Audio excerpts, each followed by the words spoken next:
रात के 1 बजे के बाद जब चारों तरफ पूरी तरह सन्नाटा था, उसी वक्त भारत की तरफ से पहला हमला शुरू हुआ। सबसे पहले पीओके की राजधानी मुजफ्फराबाद में मौजूद लश्कर-ए-तैयबा के सवाई नला ट्रेनिंग कैंप को निशाना बनाया गया। यही वो जगह थी जहां ट्रेनिंग लेकर आए आतंकियों ने 2024 में सोनमर्ग और गुलमर्ग में और 22 अप्रैल 2025 को पहलगाम में भारत के निर्दोष लोगों की जान ली। जैसे ही सर्वेलेंस ड्रोन से ग्रीन सिग्नल मिला, इंडियन फाइटर जेट्स ने मिसाइल्स और बॉम्ब्स दागने शुरू कर दिए। कुछ ही सेकंड में सवाई नाला कैंप की इमारतें आग के गोले में बदल गईं। चारों तरफ तेज धमाकों की आवाज गूंज उठी और आसमान काले धुएं से भर गया। कई आतंकवादी वहीं मारे गए और जो बचने की कोशिश कर रहे थे वे गिरती इमारतों के मलबे में दब गए। इसके बाद अगला टारगेट पीओके के मुजफ्फराबाद में ही एलओसी से करीब 15 किलोमीटर दूर मौजूद जैश-ए-मोहम्मद का सैयदना बिलाल कैंप था। ये जैश का रहने का और ट्रेनिंग एरिया था, जहां नए रिक्रूट्स को हथियार चलाना, एक्सप्लोसिव्स बनाना और फिडाइन अटैक्स की ट्रेनिंग दी जाती थी।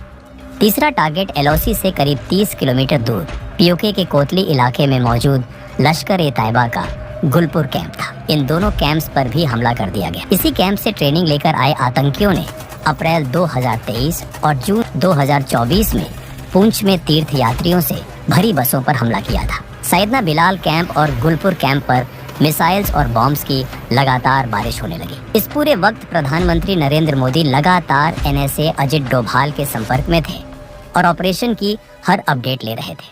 इसके बाद इंडियन फाइटर जेट्स का अगला निशाना भिम्बर इलाके में लश्कर-ए-तैयबा का बरनाला कैंप और कोतली में जैश-ए-मोहम्मद का अब्बास कैंप बना।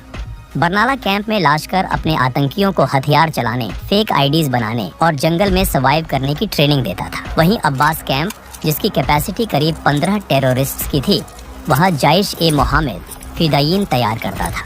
जैसे ही फाइनल क्लियरेंस मिला, एक के बाद एक कई मिसाइल्स आसमान से गिरी और दोनों आतंकी ठिकाने पूरी तरह तबाह हो गए। उसी दौरान Indian fighter jets Indian air space में रहते हुए पाकिस्तान के अंदर भी जैश-ए-मोहम्मद, लश्कर-ए-तैयबा और हिजबुल मुजाहिदीन के कई ठिकानों को निशाना बना रहे थे। ऑपरेशन पूरी प्लानिंग, स्पीड और एक्यूरेसी के साथ अपने अगले फेज की ओर बढ़ चुका था।